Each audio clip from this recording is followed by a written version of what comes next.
نحمدہ و نصلی علی رسولہ الکریم اما بعد فاعوذ باللہ من الشیطان الرجیم بسم اللہ الرحمن الرحیم۔ تمام تر تعریفیں اس رب کریم کی ذات کے لیے جو تمام جہانوں کا خالق اور مالک ہے، جس کے قبضہ قدرت میں ہر ذی روح کی جان ہے، اور پھر لاکھوں کروڑوں درود و سلام محمد والے محمد پر کہ جن کی محبت میں اللہ نے اس کائنات کو خلق کیا۔ اسلام آن لائن میں آپ کو خوش آمدید۔ میں ہوں آپ کی میزبان فائزہ امداد، اور پروگرام میں ساتھ دے رہے ہیں حافظ محمد عمران۔ حافظ صاحب بہت شکریہ۔ بالکل بالکل۔ آج کے پروگرام کے حوالے سے جن مہمانان خصوصی نے ہمیں جوائن کیا ہے اور جن کی علمی گفتگو سے ہم استفادہ حاصل کریں گے، ان کا تعارف بھی آپ کو کراتی چلوں۔ ہمارے ساتھ آج موجود ہیں اسلامی اسکالر محمد انعام مصطفی صاحب، بہت شکریہ آپ کی آمد کا۔ ساتھ ہی ساتھ موجود ہیں اسلامی اسکالر پروفیسر حافظ عثمان شفیق صاحب، آپ کی تشریف آوری کا بھی شکریہ۔ تلاوت کلام پاک اور نعتیہ کلام پیش کرنے کے لیے ہمارے ساتھ موجود ہیں حافظ ایان علی، بہت شکریہ آپ کا۔ حافظ صاحب، جیسا کہ پروگرام کا آغاز ہم پروردگار کے پاک کلام سے کرتے ہیں، تو تلاوت کلام پاک کے لیے حافظ صاحب۔ اعوذ باللہ من الشیطان الرجیم،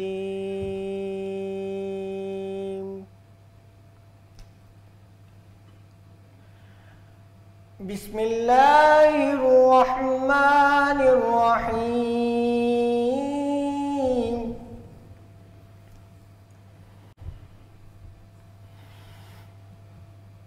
والضحى والليل إذا سجى ما ودعك ربك وما قلى وللآخرة خير لك من الأولى ولسوف يعطيك ربك فترضى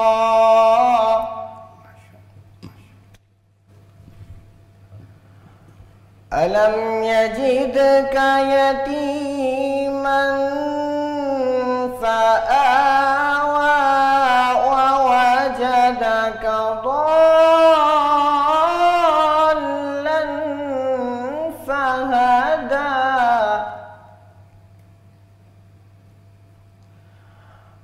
ووجدك عائلا فأغنى فأما اليتيم فلا تقهر وأما السائل فلا تنهر وأما بنعمة ربك فحدث صدق اللہ العظیم۔ جزاک اللہ، ماشاء اللہ۔ کہتے ہیں خدا کا ذکر کریں اور ذکر مصطفیٰ نہ کریں، ہمارے منہ میں ہو ایسی زبان خدا نہ کرے۔ نعت رسول مقبول صلی اللہ علیہ وسلم۔ تن من وارا جس نے دیکھا چہرہ کملی والے کا، اے مولا ایک بار دکھا دے روزہ کملی والے کا۔ ہر نعمت دیتا ہے خدا پر وار کے ان پر دیتا ہے، ہر نعمت دیتا ہے خدا پر وار کے ان پر دیتا ہے، کھاتا ہے یہ عالم سارا، کھاتا ہے یہ عالم سارا، صدقہ کملی والے کا، اے مولا ایک بار دکھا دے روزہ کملی والے کا۔ آل نبی اولاد علی کی شان بڑھائی میرے اللہ نے، آل نبی اولاد علی کی شان بڑھائی میرے اللہ نے، کتنا اعلیٰ کتنا بالا کنبا کملی والے کا، تن من وارا نے دیکھا چہرہ کملی والے کا۔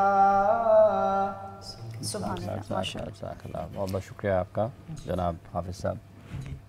موضوع پہ ذرا روشنی ڈالیے حافظ صاحب۔ جس طریقے سے دیکھیں بہت سارے سوالات ہیں انسانوں آج ذہنوں میں، لوگوں کے خیالات آتے ہیں تخلیق انسان کے حوالے سے، تو یہیں سے شروع کرتے ہیں۔ علامہ صاحب، تخلیق انسان قرآن و حدیث کی روشنی میں اللہ تعالیٰ کیسے بیان فرماتے ہیں کہ انسان کو بنانے کی، انسان کی تخلیق کی کیا وجہ بیان فرمائی جاتی ہے؟ وجہ اور اس کے مراحل کیا ہیں؟ سب سے پہلے بسم اللہ الرحمن الرحیم، سب سے پہلے تو میں آپ دونوں معززین کا شکریہ ادا کرتا ہوں کہ آپ نے یہ آج کے مادیت زدہ دور میں خیر کا ایک چراغ اس پروگرام کے ذریعے روشن کر رکھا ہے، اور یقیناً یہ قرآن مجید اور احادیث نبویہ صلی اللہ علیہ وآلہ وسلم کے تناظر میں بہترین کام ہے کہ آقا علیہ الصلوۃ والسلام مسجد نبوی میں تشریف لے گئے تو ایک طرف ذکر کرنے والے لوگ موجود تھے اور ایک طرف علم کی بات کرنے والے لوگ تھے، تو آقا علیہ السلام نے ذکر کی مجلس کے مقابلے میں علم کی مجلس کو زیادہ پسند فرمایا، اور اس میں آقا علیہ السلام جلوہ گر ہوئے۔ تو بیسیکلی یہ آپ کا جو پروگرام ہے اسلام آن لائن، یہ علم کی ایک مجلس ہے، اور یقیناً اس پر ملائک بھی رشک کرتے ہیں۔ میں آپ کے سوال کی طرف آنا چاہتا ہوں۔ آپ نے بڑا خوبصورت سوال کیا۔ صاف ظاہر ہے انسان کو اپنے ارتقائی سارے مراحل کا اندازہ ہونا اور پتہ ہونا بھی ضروری ہے۔ ایک بات تو طے ہے کہ اللہ رب العزت خود ایک چھپا ہوا خزانہ تھا، اور پتہ نہیں کتنا وقت وہ چھپا رہا، اور پھر قرآن مجید بیان کرتا ہے کہ جب وہ کسی چیز کو بنانے کا ارادہ کرتا ہے تو وہ فرماتا ہے ان یقول لہ کن فیکون، تو وہ کن فرماتا ہے، اور جو وہ چاہتا ہے وہ تخلیق ہوتا چلا جاتا ہے۔ اور اگر ہم یہ بات سمجھنے کی کوشش کریں کہ سب سے پہلے اس نے کس کو تخلیق کیا، تو معروف حدیث پاک ہے، اور درجہ متواتر تک یہ حدیث پاک پہنچتی ہے کہ حضور نبی اکرم صلی اللہ علیہ وآلہ وسلم نے ارشاد فرمایا کہ اللہ رب العزت نے خود ارشاد فرمایا، حدیث قدسی ہے، کنت کنزا مخفیا فاحببت ان اعرف فخلقت نور محمد، کہ میں ایک چھپا ہوا خزانہ تھا اور میں نے چاہا کہ میں پہچانا جاؤں، تو سب سے پہلے میں نے اپنے نور سے نور محمد صلی اللہ علیہ وآلہ وسلم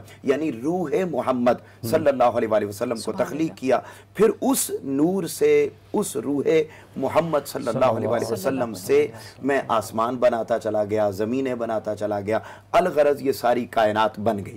اب آپ نے پوچھا، یہ تو تھا وہ پہلا ابتدائی نور یا پہلی ابتدائی روح جو تخلیق ہوئی، اور اس سے پھر آگے ساری کائنات وجود میں آئی۔ اگر ہم پیکر بشری کی بات کرتے ہیں تو اللہ رب العزت نے، اور یہ حدیث پاک مسلم شریف میں آئی، اور حدیث پاک بڑی ایمان افروز ہے کہ اللہ رب العزت نے جب پہلا انسان بنانا چاہا تو اس وقت اللہ رب العزت نے سب سے پہلے جبرائیل امین علیہ السلام کو بھیجا کہ آپ زمین پر جائیں اور جا کر مختلف علاقوں سے مٹی اٹھا کر لائیں۔ وہ آئے اٹھانے کے لیے، لیکن جب زمین پر پہنچے تو مٹی اٹھانے لگے تو زمین روئی کہ نہیں، آپ میری چیز کو لے کر نہ جائیں، خراب نہ کرے، کوئی کمی نہ کرے۔ اس نے پناہ مانگی، اس نے پکار، تو وہ رحم دل تھے، وہ چھوڑ کے چلے گئے۔ الغرض حضرت میکائیل علیہ السلام آئے، ان کے ساتھ بھی یہی ہوا، حضرت اسرافیل علیہ السلام آئے، ان کے ساتھ بھی یہ ہوا، اینڈ پر پھر اللہ رب العزت نے حضرت اسرائیل علیہ السلام کو بھیجا۔ تو وہ جب آئے تو زمین اسی طرح حسب معمول روئی، پکار کی اس نے، تو اس لمحے کہا کہ نہیں، میں وہ کروں گا جو اللہ نے مجھے حکم دیا ہے، میں تمہاری پکار نہیں سنوں گا۔ لہٰذا آپ وہ مٹی لے گئے، پھر اللہ رب العزت نے اس کو جنت کے پانیوں میں گوندا، پھر وہ ایک لمبا پروسیس ہے جس کو قرآن مجید نے بیان کیا کہ ہم نے انسان کو بودار گارے سے تخلیق کیا، بجتے ہوئے گارے سے تخلیق کیا، حل اتى على الانسان حين من الدهر لم يكن شيئا مذکورا۔ وہ تو وہ زمانہ ہے نا کہ جب انسان، وہ تو بن جانے کے بعد کا زمانہ ہے، یہ اس سے بھی پہلے ہے کہ جب اس کو گوندا گیا، اس کو بودار گارے میں تقسیم کیا گیا، تبدیل کیا گیا، اور اس کے سارے وہ مراحل قرآن مجید نے تفصیل سے بیان کر کے پھر پہلا انسان جو بشری شکل میں آیا وہ حضرت آدم علیہ السلام ہے۔ اور یہ ایک ایسی بات ہے کہ آج سوشل میڈیا پر ہم دیکھتے ہیں کہ بہت سارے لوگ اس پر بھی سوال کرنے لگ گئے کہ یہ کہاں سے ثابت ہوگا کہ پہلے انسان آدم ہی تھے. تو بھائی یہ ایک ایسی حقیقت ہے جس کو آپ یونیورسل ٹروتھ کہتے ہیں کہ یعنی دنیا کے اندر جتنے مذاہب پائے جاتے ہیں ان ساروں میں حضرت آدم علیہ السلام کی تخلیق پر اتفاق ہے. یعنی اس پر کسی قسم کا کوئی اختلاف نہیں ہے اور سارے اس بات پر متفق ہیں کہ پہلی شخصیت پہلی ذات جو تخلیق ہوئی وہ حضرت آدم علیہ السلام تھے. مجھے ایک شعر یاد آ گیا. جی جی بسم اللہ. محمد کی محبت سے اشرف رحاب پایا ہے. محمد کی محبت سے اشرف رحاب پایا ہے. اس ولا کے عوض اے مٹی تجھے تراب بنایا ہے. واہ واہ واہ واہ. یہ میں نے تب شعر لکھا تھا جب مجھے مٹی اور تراب میں فرق کا بھی نہیں معلوم تھا. تو مجھے آپ کی بات سے جو ہے وہ سمجھ آ گئی کہ کیا فرق ہے. بہت خوبصورت. اور واقعتاً اور اس تراب کے بعد والے تراب کے ساتھ ابو تراب کے ساتھ بھی بڑے گہرے تعلق. جی بالکل ایسے. تو بہت خوبصورت آپ نے. تو یہ وہ پہلا وہ تھا. اب وہ انسان تخلیق ہو گیا. اس کے بعد پھر حضرت حوا سلام اللہ علیہ ان کی تخلیق ہوتی ہے. ان کے بعد پھر دو لخت جگر آتے ہیں حابیل اور قابیل. اور حابیل اور قابیل کے آ جانے کے بعد پھر اللہ رب العزت قربانی کرنے کا حکم دیتے ہیں.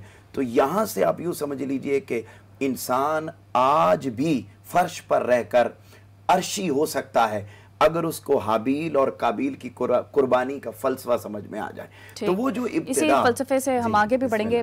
جناب آپ سے سوال یہ ہے کہ نائب بنایا پہلے نبی حضرت آدم علیہ السلام. تو نبوت کا سلسلہ کہاں سے شروع ہوتا ہے؟ پہلی وحی حضرت آدم علیہ السلام. بسم اللہ والصلاة والسلام علی رسول اللہ وعلی آلہ واصحابہ ومن اتبع الہدی.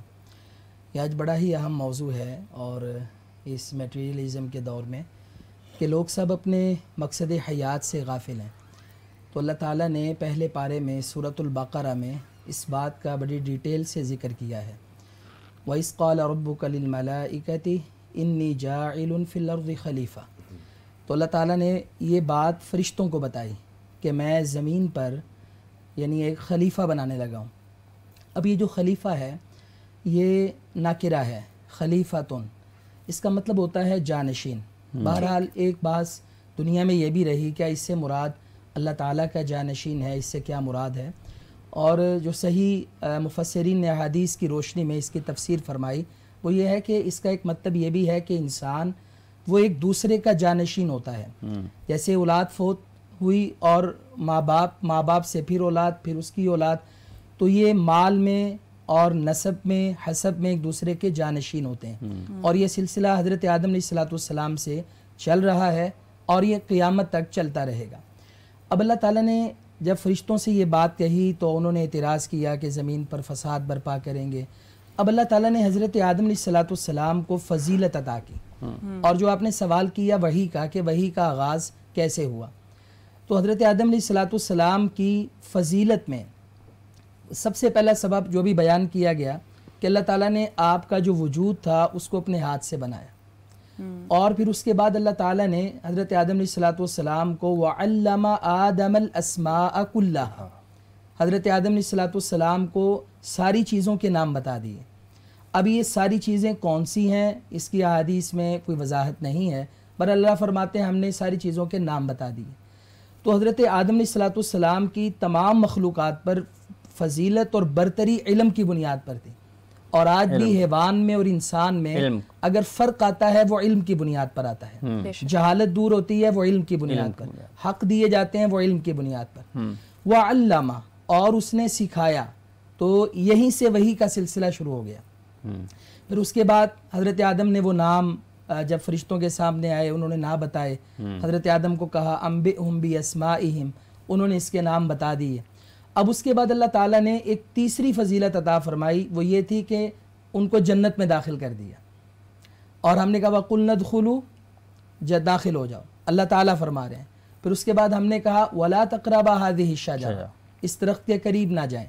پھر اس کے بعد جب پھل کھا لیا اور زمین پر اتارے گئے قُلْنَا اهْبِطُوا مِنْهَا جَمِيعًا، تو ہم نے کہا تم سب کے سب اس زمین پر اتر جاؤ. فَإِمَّا يَأْتِيَنَّكُم مِّنِّي هُدًى فَمَن تَبِعَ هُدَايَ فَلَا خَوْفٌ عَلَيْهِمْ وَلَا هُمْ يَحْزَنُونَ. تو اللہ تعالیٰ حضرت آدم سے فرماتے ہیں، حوا سے فرماتے ہیں کہ اب آپ نے زمین پر جانا ہے اور آپ کے پاس جس کے پاس ہدایت آئی، یہ راستہ آیا اور راستہ کیا ہے؟ وہ آپ کا پہلا سوال کہ تخلیق کائنات کا مقصد کیا تھا، تخلیق انسان کا مقصد کیا تھا، جس کو اللہ تعالیٰ نے بیان کیا وما خلقت الجن والانس الا لیعبدون، کہ ہم نے انسان اور جنوں کو صرف اپنی عبادت کے لیے پیدا کیا ہے۔ تو اللہ فرماتے ہیں یہ جو ہدایت ہے نا وحی کا نور ہے جو اللہ تعالیٰ کی طرف سے حضرت آدم کو اللہ تعالیٰ نے وحی فرمائی، ان سے کلام کیا، پھر وہ زمین پر آئے، پھر یہ وحی کا سلسلہ جاری رہا، اور تب سے لے کر جناب محمد الرسول اللہ خاتم النبیین صلی اللہ علیہ وسلم تک جاری رہا۔ حافظ صاحب، تخلیق کے حوالے سے میرے ذہن میں سوال ہے کہ اما حوا کی تخلیق کے بارے میں بھی تھوڑا ڈیٹیل بتائیے، اور دوسرا شجر ممنوع کی جو حقیقت ہے وہ کون سا درخت تھا، کیسا پھل تھا، اس بارے بھی بتائیے۔ اللہ تعالیٰ نے سورۃ النساء کے آغاز میں یہ آیت نازل فرمائی، اور ہم جب بھی خطبہ جمعہ دیتے ہیں اور سامعین سنتے ہیں تو علماء سے یہ آیات سنتے ہیں۔ 3 آیات پڑھی جاتی ہیں جو رسول اللہ صلی اللہ علیہ وسلم تلاوت کرتے تھے۔ بسم اللہ الرحمن الرحیم، یا ایھا الناس اتقوا ربکم الذی خلقکم من نفس واحدہ۔ دنیا میں بگ بینگ اور دیگر بہت تھیوریز ہیں اور سائنٹسٹ نے اپنے اپنے نظریات پیش کیے ہیں۔ اگر یہ اللہ تعالیٰ کا قرآن نہ ہوتا، رسول اللہ صلی اللہ علیہ وسلم ہمارے راہبر رہنما نہ ہوتے، تو ہم قیامت تک بھٹکتے رہتے اور ہم منتشر رہتے، ہمارے بھی نظریات خیالات بدلتے رہتے۔ تو اللہ تعالیٰ نے ہمیں یہ وحی کر کے بتایا، اے لوگو اللہ سے ڈرو کہ جس نے تمہیں ایک جان سے پیدا کیا، اور وہ کون ہے؟ حضرت آدم علیہ السلام۔ وَخَلَقَ مِنْهَا زَوْجَهَا، اللہ فرماتے ہیں اور اس نے اس سے اس کی بیوی کو پیدا کیا۔ اور وہ پیدا کیسے ہوئی؟ صحیح بخاری کی حدیث ہے، نبی کریم علیہ الصلاۃ والتسلیم فرماتے ہیں کہ یہ جو عورت ہے اس کو آپ بالکل سیدھا کرنے کے چکر میں نہ پڑ جائیں۔ اگر آپ کہیں کہ میرے مزاج کے بالکل عین مطابق ہو جائے اور غلطیاں بھی درگزر نہ کروں، تو کہا یہ ٹیڑھی پسلی سے پیدا ہوئی ہے، اور وہ کس کی پسلی تھی؟ حضرت آدم کی۔ تو اس سے پتہ چلا روح ڈالنے سے پہلے کی بات ہے یا یہ روح ڈالنے کے بعد ہوئے؟ یہ اللہ تعالیٰ جانتا ہے، اس کے بارے میں قرآن اور حدیث کے اندر کوئی وضاحت نہیں۔ اللہ نے کہا وَخَلَقَ مِنْهَا زَوْجَهَا، اور اس سے ہم نے اس کی بیوی کو پیدا کیا۔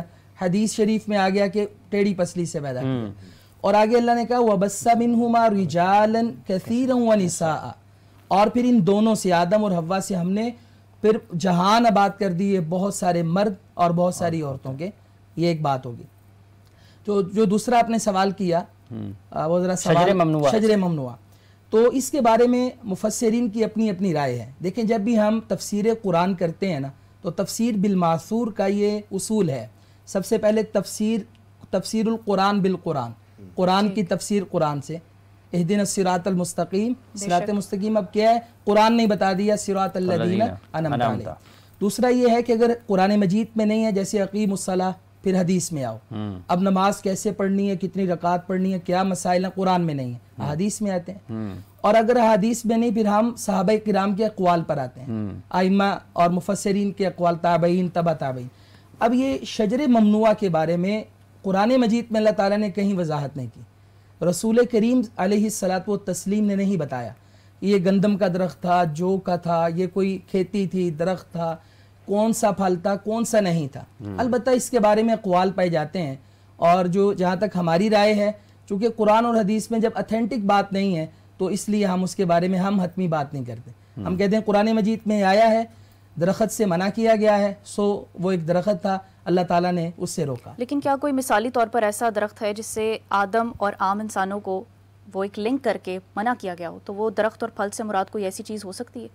اس کے بارے میں میرے علم میں نہیں ہے، تمثیل کی حد تک یہ ہے کہ دیکھیں یہاں پر ایک بڑا یعنی شیطان بھی ساتھ ساتھ تھا نا، کیونکہ آپ نے تخلیق کی بات کی ہے، تو یہاں سے دشمنی کا بھی آغاز ہوا۔ تو شیطان نے سب سے پہلے جو انسان کے دل پر اور ہمارے والد گرامی کے دل پر جو وار کیا، وسوسہ ڈالا، وہ کیا تھا؟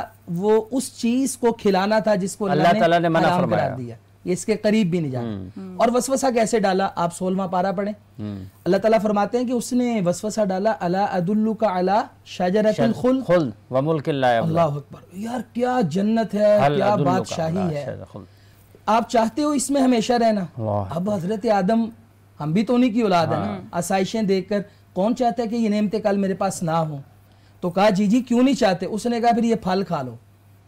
یہ یعنی اس نے ایک نیکی کے روپ میں، ایک پازیٹیو، ایک پیکنگ کی شکل میں اس نے اپنا وسوسہ دیا، اور ان دونوں سے اس نے خطا کروائی، جس سے وہ پھر زمین پر آئے اور اللہ تعالیٰ نے دونوں سے درگزر فرما دی ہے، اور پھر ہمارا یہ زمین کا سلسلہ سفر جنت میں جانے تک کے لیے علاوہ یہ جو ابھی سورہ 16 پارے کی آیت تلاوت فرمائی ہے، مطلب اس میں آگے جاتے ہیں تو پھر اور بھی وَعَصَىٰ آدَمُ رَبَّهُ فَغَوَىٰ ثُمَّ اجْتَبَاهُ رَبُّهُ فَتَابَ عَلَيْهِ وَهَدَىٰ مِن وَرَقِ الْجَنَّةِ وَعَصَىٰ آدَمُ رَبَّهُ فَغَوَىٰ. تو یہ جو ایک دو آیات آگے ساتھ ہیں، ان میں کس طرح سے پھر اللہ تعالیٰ بیان فرما رہے ہیں؟ مطلب اللہ رب العزت نے بہت اچھا سوال ہے اور بڑا ریلیونٹ سوال ہے.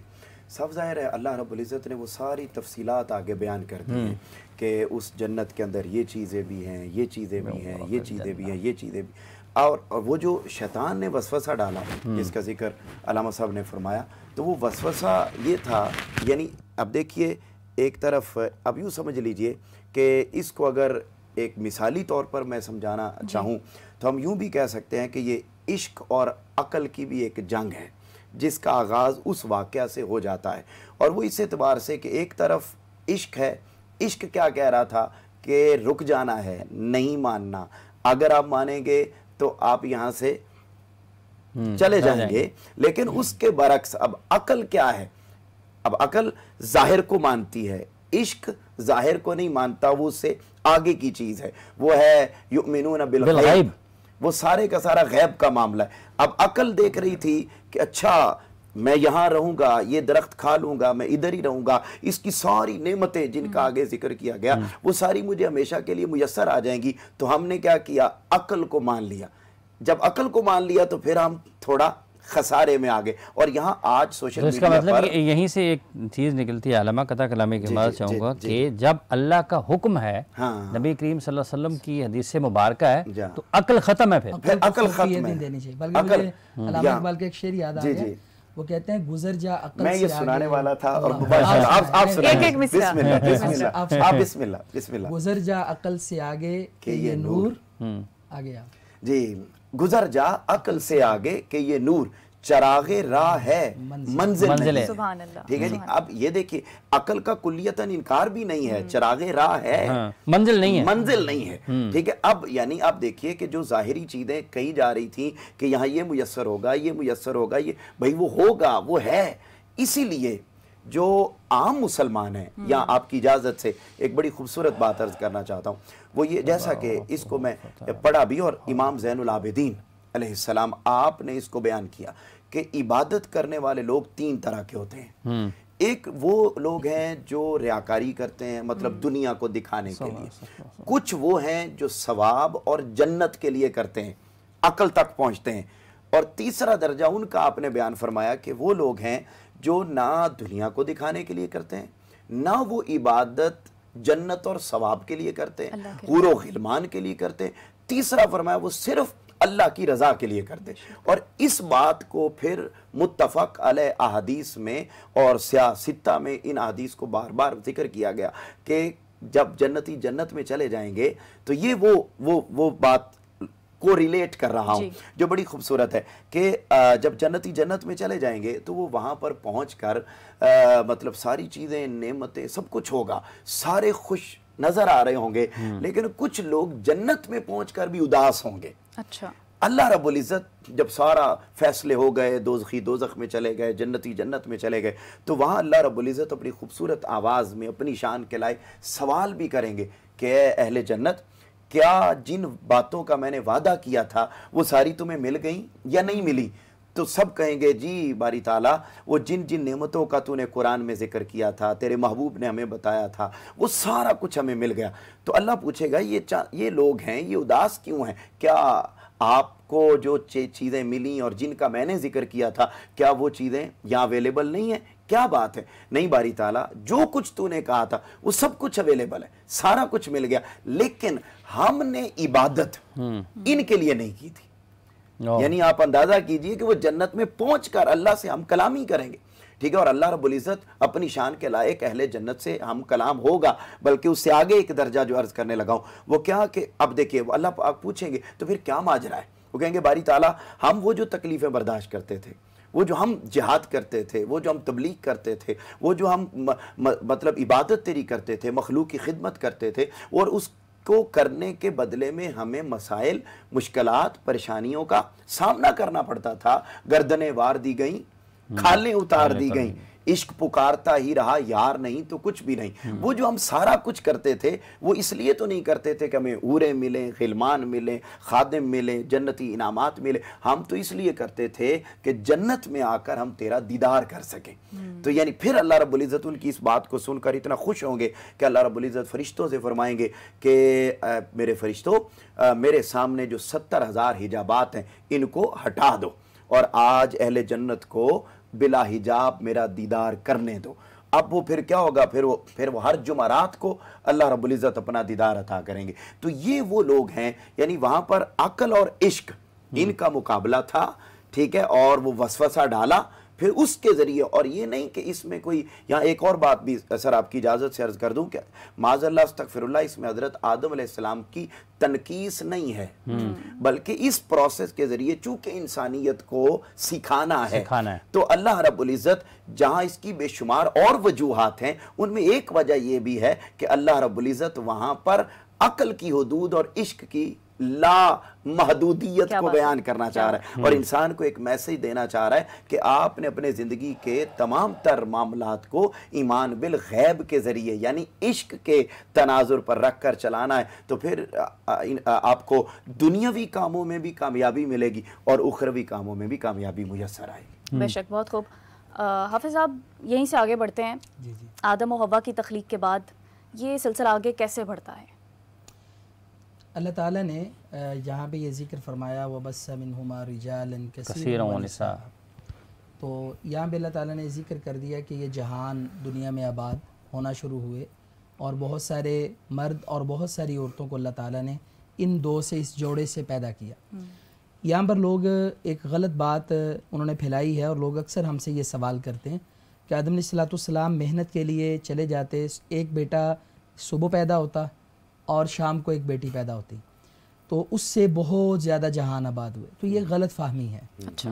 انسان کی تخلیق کا جو پروسیجر ہے کہ وہ ایک نطفے سے سفر کرتا ہوا ایک 9 مہینے 8 مہینے 9 مہینے تک جاتا ہے, دنیا میں آتا ہے, یہ روز اول سے زمین پہ آنے کے بعد یہی ہے. وہ اللہ تعالیٰ نے اس جوڑے سے وہ جو کثیر مردوں عورتوں کو پیدا کیا وہ اللہ تعالیٰ نے اسی سے پیدا کیا. پھر اللہ تعالیٰ نے حضرت آدم علیہ السلام کے دور میں ان کی اولاد کے 2 بیٹوں کا ذکر کیا. 7ویں پارے میں اللہ فرماتے ہیں وَاتْلُ عَلَيْهِمْ نَبَأَ ابْنَيْ آدَمَ إِذْ قَرَّبَا قُرْبَانًا.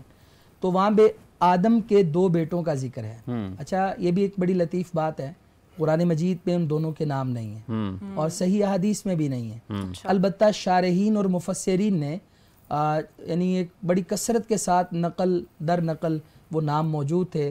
تو حابیل اور قابیل کا ذکر کیا. پھر اس کے بعد ان کی آزمائش کا ذکر آیا. پھر اس کے بعد کیا یہ انسان ہمیشہ رہیں گے یا ان پر موت بھی آئے گی. تو حابیل کی وفات کا ذکر ہوا کہ قابیل نے اسے قتل کیا. یہاں بھی اکثر ہم بھول جاتے ہیں کہ قاتل کون ہے اور مقتول کون ہے. تو قاف سے قاتل ہے اور قاف سے قابیل ہے. تو قابیل ہی قاتل تھا اور حابیل مقتول ہے. تو یہ قاف ایک علامت ہے کہ جس سے ہمیں یہ فاعل کا یاد رہے گا اور بھولے گا نہیں. تو پھر آپ کوئکلی اس گتھلی کو جو ہے نا وہ سلجھا دیں کہ یہ جو آگے نسل بڑھنے کا سلسلہ تھا یہ بہن بھائیوں کی شادی ہوئی, ایسا تھا یا کوئی اللہ نے حوریں بھیجے دی؟ نہیں, ایسی کوئی بات نہیں, کیونکہ قرآن کی آیت پہ غور کریں نا وَبَثَّ مِنْهُمَا, اور اس نے ان دونوں سے جہان آباد کیا مردوں عورتوں کا. پھر اس کے بعد چونکہ یہ بہن بھائی تھے تو اسلام شروع سے دین اسلام رہا ہے. ان الدین عند اللہ الاسلام. تو اسلام کے ورژن مختلف ہوئے ہیں شریعت کے اعتبار سے. حضرت آدم کے دور میں یہ سارے بہن بھائی تھے تو ان کے آپس میں نکاح کی اجازت مل گئی, اور وہ کیسے اللہ تعالیٰ نے کس کنٹراسٹ میں اجازت دی وہ اللہ جانتا ہے, اس کی تفصیل ہمارے پاس نہیں ہے. لیکن اس کے بعد آگے جب حضرت نوح علیہ السلام کا دور آتا ہے اور آپ جب تشریف لاتے ہیں بحیثیت نبی, اور اس کے بعد ان کی شریعت کا ایک دور تھا, پھر اس کے بعد چند لوگ بچ گئے, ساری دنیا تباہ ہو گئی, پانی میں غرق ہو گئے. پھر حضرت نوح سے جنہیں آدم ثانی کہا جاتا ہے اس نسبت سے, اس کے بعد یہ شریعت کے جو ورژن آتے رہے تو اس میں شریعت کے احکام و مسائل بدلتے رہے. کہیں 3 نمازیں تھیں, کہیں 5 تھیں. اس دور میں بہن بھائی کا نکاح تھا, آج وہ حرام ہے, بلکہ محرمات ابدیہ میں مائیں بہنیں خالائیں شامل ہیں. تو اسلام قرآن کریم کی آیت مبارکہ بھی ہے, سورۃ النساء. بالکل. تو یہ شریعت کے احکام کے اعتبار سے ورژن اسلام کے مختلف رہے، البتہ اس کا لیٹسٹ اور کامل ورژن وہ ہمارے آقا نبی کریم صلی اللہ علیہ وسلم کا ہے۔ حضرت نوح کا ذکر ہوا، انبیاء کرام کی بعثت کا جو مقصد ہے اور پھر یہ سلسلہ شروع ہوتا ہے اور پھر 1,24,000 کم و بیش انبیاء، تو اس پر ذرا روشنی ڈالیے۔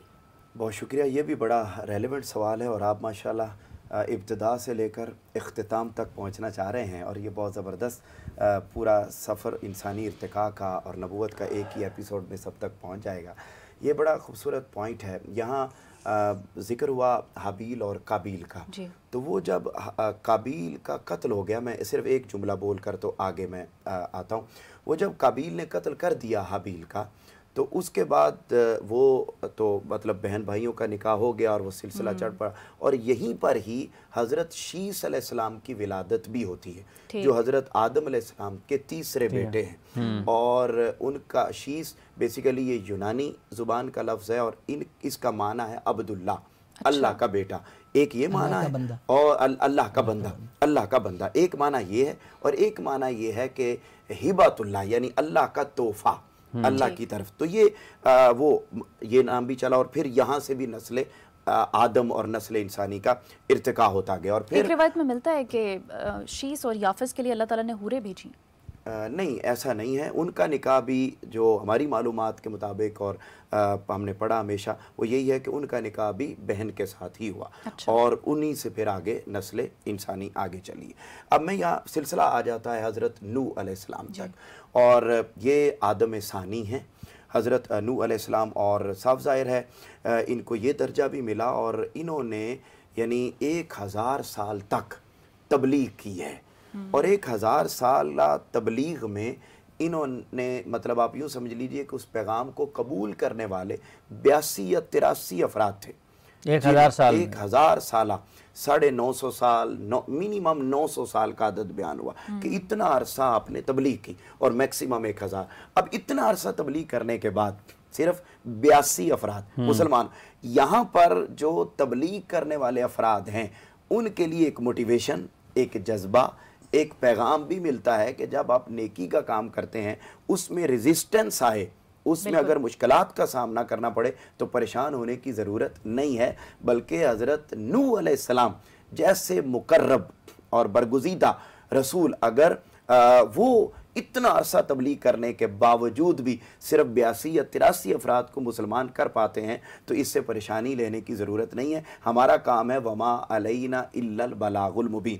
اب آپ نے بات کی، اسی طریقے سے سلسلہ چلتے چلتے نبی آخر الزمان حضرت محمد صلی اللہ علیہ وآلہ وسلم تک پہنچتا ہے، تو یہ جتنے بھی نبی اور رسول آئے، اگر ہم قرآن مجید کی آیات کو پڑھیں تو میں اب ایک ایک آیت پڑھنے کی بجائے میں آپ کو اس کا خلاصہ بتا دیتا ہوں کہ جتنے بھی نبی اور رسول آئے کچھ خوبیاں یا کچھ ذمہ داریاں ایسی تھیں جو کامن تھیں، جو سب کے اندر پائی جاتی تھیں، اور کچھ وہ تھیں جو انڈیویجول بھی تھیں، اور اسی کو تلک الرسل فضلنا بعضهم علی بعض کہہ کر بھی ذکر کیا تیسرے پارہ میں۔ اب وہ دیکھیے وہ کون کون سی ہے۔ سب سے پہلے تو جو کامن ڈیوٹی تھی، کامن ذمہ داری تھی، وہ ہر نبی اور رسول کی، وہ تھی اعلان توحید، کہ ہر ایک کو بتانا کہ اللہ ایک ہے، اس کے سوا تلک الرسل کو اللہ لا الہ الا هو الحی القیوم، وہ ایک ہے، یعنی ہم قل هو اللہ احد، وہ ایک ہے۔ یعنی آپ یوں دیکھیے کہ کہیں پر آج کے دور میں بھی تثلیث کا عقیدہ ہے، کہیں پر آج بھی 10 خداؤں کو ماننے کا عقیدہ اب بھی موجود ہے، کہیں پر اور بہت سارے مذاہب ایسے ہیں جو ایک بھی مانتے ہیں، اسلام کے علاوہ بھی بہت سارے مذاہب ایسے ہیں۔ ایک چھوٹا سا سوال میرے ذہن میں ہے، پیچھے جانا پڑے گا ذرا۔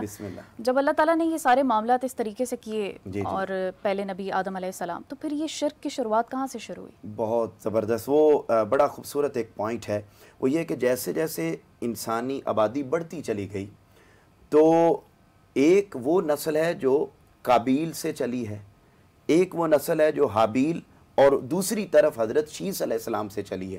اب یہ دونوں یعنی آپ یوں سمجھ لیجئے کہ آج تک اور قیامت تک یہ 2 شجرے چل رہے ہیں۔ اچھا ٹھیک ہے جی، ایک ہدایت والوں کا شجرہ چل رہا ہے جن کو اللہ ہدایت کی نعمت دیتا ہے، اسلام کی نعمت دیتا ہے ہر دور میں، جیسا کہ علامہ صاحب نے بھی ذکر کیا کہ وہ جو نام بدلتے رہے مگر دین ایک ہی تھا اسلام، تو وہ جو ہدایت پر رہے وہ پھر حضرت شیس علیہ السلام کی نسل سے چلے آ رہے ہیں، اور جو دوسری طرف جو گمراہی کی طرف ہیں وہ ادھر. اچھا وہ جو جہالت کے پیکر تھے، وہ جو وہ انتقامی کاروائی رکھنے والا وہ جو سوچ تھی جو قابیل سے چلی، اچھا وہ جب جیسی زمین میں افراد پھیلے تو انہوں نے جس چیز کو اپنے لیے فائدہ مند سمجھا اس کو اپنا خدا مان لیا، نمبر 1. نمبر 2، یا جس چیز کو انہوں نے نقصان دہ سمجھا، جس چیز کو اچھا سمجھا یا جس چیز کو برا سمجھا. مثلا اب آندھی بھی خدا تھی ان کی، اس سے خوف اور ہیبت آتی. سانپ بھی ان کے خدا تھے، یہ آگ ان کی خدا تھی، ستارے، سورج، چاند، یہ سب ان کے خدا. تو شرک کی ابتدا یہاں سے ہوئی کہ جس چیز کو اپنی عقل اور وہ ناقص عقل تھی اس کے تحت انہوں نے جس چیز کو فائدہ مند اور نقصان دہ سمجھا اس کو اپنا معبود بنا لی. اب وہ جو نبی اور رسول آتے رہے تو وہ توحید کا پیغام دیتے تھے، کہتے خدا ایک ہے. اس کا اچھا نمبر 1. نمبر 2، وہ شرک کے خاتمے کی بات کرتے تھے اور کہتے تھے کہ ان شرک لظلم عظیم، اس سے بڑا کوئی گناہ نہیں ہے. اور قرآن مجید نے بیان کیا کہ قیامت کے دن اللہ تعالیٰ سارے گناہوں کو معاف کرنا چاہے تو کر سکتا ہے اور کرے گا سوائے شرک. یہ شرک. نمبر 2. نمبر 3، اگلی جو بات تھی وہ ہدایت، یعنی ایک رائٹ وے ہے ایک رانگ وے.